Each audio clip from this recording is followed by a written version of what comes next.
चलिए प्रार्थना करते हैं। स्वर्गीय पिता, इस मौका के लिए आपको बहुत बहुत धन्यवाद देते हैं। हम अभी तेरे वचन को सीखने जा रहे हैं। हमें बुद्धि और ज्ञान दे ताकि अच्छी तरह समझकर सीख सकें।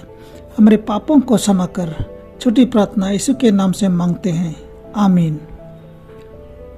लूत के गलत निर्णय।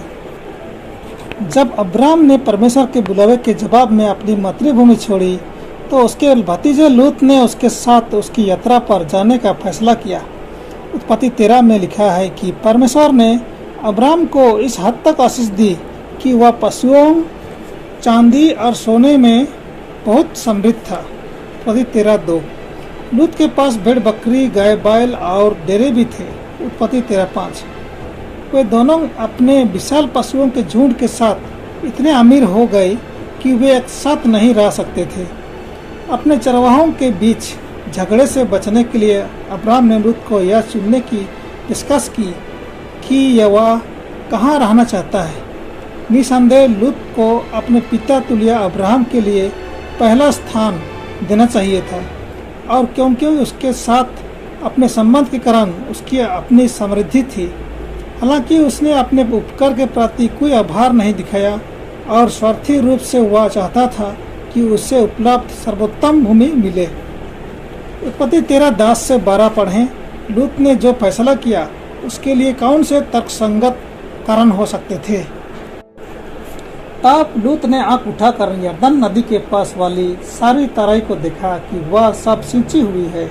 जब तक यहोवा ने सदोम और अमोरा को नष्ट न किया था, तब तक सोअर के मार्ग तक वह तराई यहोवा की बटिका और मिस्र देश के समान उपजाऊ थी। इसलिए लूत अपने लिए यरदान की सारी तराई को चुन के पूर्व की ओर चला और वे एक दूसरे से अलग हो गए। अब्राम कनान देश में रहा, पर लूत उस तराई के नगरों में रहने लगा और अपना तंबू सदोम के निकट खड़ा किया।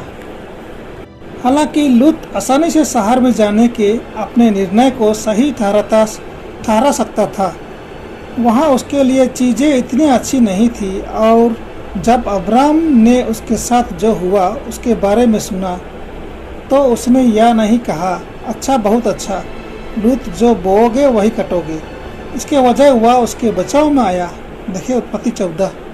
कभी कभी अधिक की तलाश में हम अपने पाठों को अच्छी तरह से नहीं सीखते हैं।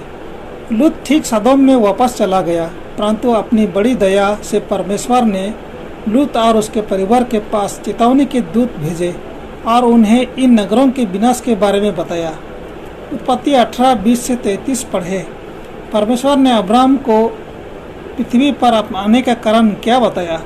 इस समाचार के प्रति अब्राहम की क्या प्रतिक्रिया थी कि परमेश्वर इन दुष्ट नगरों को नष्ट करने की योजना बना रहा था? लूत और उसके परिवार के लिए अब्राहम की चिंता के कारण उसने परमेश्वर से सौदेबाजी की कि यदि नगर में धर्मी लोग पाए जा सकते हैं तो उन्हें बख्श दें। वह 50 लोगों के साथ शुरू करता है और 10 तक चला गया। अपने प्रेममय चरित्र के अनुरूप परमेश्वर ने कभी भी दया करना नहीं छोड़ा, जब तक कि अब्राहम ने पूछना नहीं छोड़ा। परमेश्वर और 2 स्वर्गदूतों ने व्यक्तिगत रूप से लूत, उसकी पत्नी और 2 बेटियों को छुड़ाया, लेकिन उसकी पत्नी ने पीछे मुड़कर देखा और नमक का खंभा बन गई। लूत एक धनी व्यक्ति सदोम में दाखिल हुआ और उसके साथ लगभग कुछ भी वापस नहीं निकला। हमें किस प्रकार के निर्णय लेने के बारे में सावधान रहने की आवश्यकता है, विशेष रूप से बड़ी तस्वीर के विपरीत केवल अल्पकालिक लाभ के बारे में सोचते हुए। देखिए मरकुस 8:36 और 37। यदि मनुष्य सारी जगत को प्राप्त करे और अपने प्राण की हानि उठाए तो उसे क्या लाभ होगा? मनुष्य अपने प्राण के बदले क्या देगा?